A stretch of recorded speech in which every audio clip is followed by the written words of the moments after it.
కన్నులతో మన్నే నాపై పోస్తూ ఉన్నారే తలువాలు ఒడి బియ్యాలు నువ్వోసుకోవే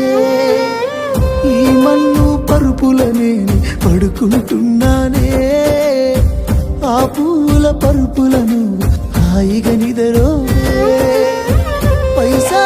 పైసా అన్నాడు గదనే నిన్ను గన్న నాన్న ఆఖరికి కురిసేది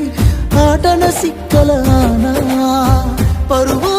పరుగు అంటూ తీస్తిరి గదనే పరుగు